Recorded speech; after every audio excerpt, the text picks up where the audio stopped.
আসসালামু আলাইকুম। সবাই কেমন আছেন? আশা করব ভালো আছেন। আলহামদুলিল্লাহ আপনাদের দোয়ায় আমি অনেক ভালো আছি।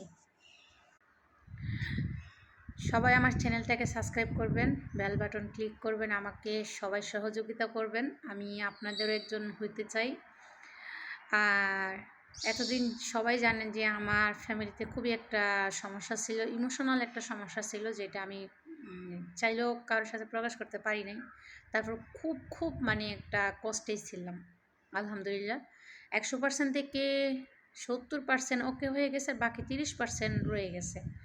পুরোটা যখন কমপ্লিট হবে তখন আমি সবার কাছে বলবো, সবার নাম বলবো, যারা যারা আমার সংসারটা এরকম করছে। কথাই বলে না, গ্রামের একজন যদি কোনো একটা নারী সুখী হয়, তাকে কিন্তু অনেকে চাই কীভাবে সংসারে অশান্তি লাগাই দিতে পারে, কীভাবে তারে করতে পারে। যাই হোক, এটা কোনো ফ্যাক্টর না যদি স্বামী ঠিক থাকে। আর আলহামদুলিল্লাহ আমার সংসারটা রানিংয়ে 12 বছর। সবাই আমার জন্য দোয়া করবেন। বর্তমান যুগে 12টা বছর সংসার করা খুবই একটা প্রশ্নের ব্যাপার। আর এটাও বলতে পারেন কেন, আমাদের বিয়েটা তো সম্পর্কের, আর বেশিরভাগই সম্পর্কের বিয়ে টিকে না।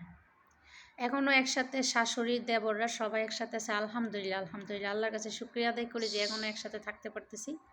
তবে আমি এরকম না যে আমার কোনো ইচ্ছা নেই যে আমি স্বামী নিয়ে একলা চলে যাব, আমি একাই খাবো, তার ফ্যামিলি কেউ খাবে না। না, আমি ওইরকম না।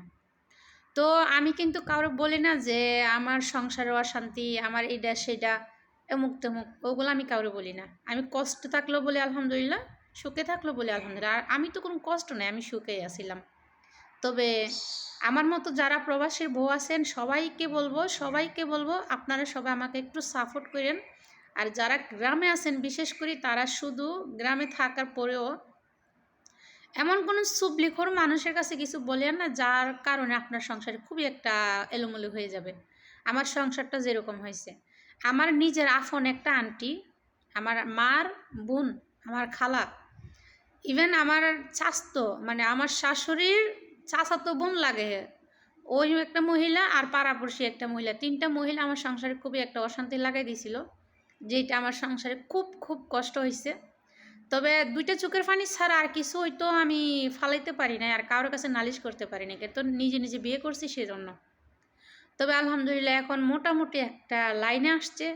আর সবসময় বলতাম, নামাজ পড়ে বলতাম, আর এইটুকু চিন্তা করতাম যে আল্লাহ, এই দুনিয়াতে মানুষের কাছে বললে হয়তো মানুষ হাসবে, তুমি তো হাসবা না, আমি তো তোমারই বান্দা, ভুল করছি না সঠিক করছি এটা তুমিই জানো।